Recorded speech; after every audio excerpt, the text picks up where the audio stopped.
ఇక్కడ నర్స్ అన్న దాంట్లో పాపం ని సిన్ అంటారు ఇంగ్లీష్ లో. ఈ సీన్ ఇంగ్లీష్ లో this is not betrayal, it's a sin.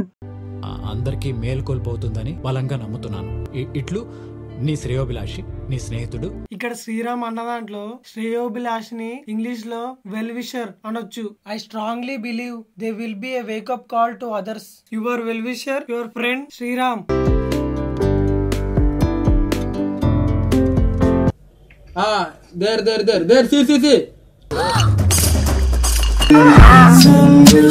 Friends, ఉలకబోయడం ని ఇంగ్లీష్ లో స్పిల్ అంటారు. She spilled coffee on him.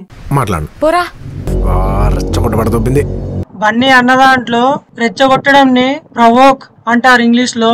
Dam, that was provoking. సర్లేరా, టైం ఏందండి, వస్తారండి, కూర్చోండి. మీరు నచ్చలేదని చెప్పారండి, పని చూసుకో. ఫ్రెండ్స్, ఇక్కడ నిత్యమీనన్ పని చూసుకో అన్నది కదా. వేరే వాళ్ళ పనిలో జోక్యం చేసుకోకుండా తన పనిని తాను చేసుకోవడం ని మైండ్ వన్స్ ఓన్ బిజినెస్ అని ఇంగ్లీష్ లో అంటారు. ఫ్రెండ్స్, పశ్చాత్తాపం ని ఇంగ్లీష్ లో రిగ్రెట్ అంటారు. తాలింపుని సీజనింగ్ అంటారు ఇంగ్లీష్ లో. Stop stirring and do seasoning. భుజాలతో ఇలా చేయడం ని ష్రగ్ అంటారు ఇంగ్లీష్ లో. ఏదైనా విషయం డౌట్ ఉన్నా, తెలియకపోయినా, ఇంట్రెస్ట్ సింపతి లేకపోయినా ఇలా చేస్తారు. పోయినసారి అయిందంటే ఈసారి పిల్ల కరెక్ట్ గానే ఉన్నది కదా. మంచిగా అన్ని కరెక్ట్ ఎట్లుంటాయిరా, మనిషి అన్న తర్వాత ఏదో ఒక తేడా ఉండాలి కదా. పెద్ద అప్షక్న పక్షిలాగా ఉన్నావు నువ్వు.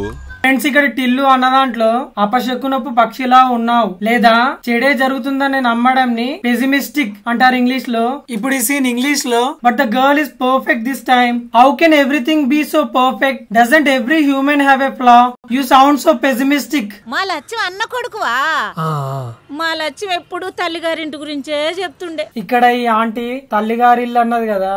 తల్లికి సంబంధించిన అన్నిటిని మెటర్నల్ అంటారు, తండ్రికి సంబంధించిన వాటిని పెటర్నల్ అంటారు. ఎగ్జాంపుల్ కి, she is my maternal grand mother, he is my paternal grand father.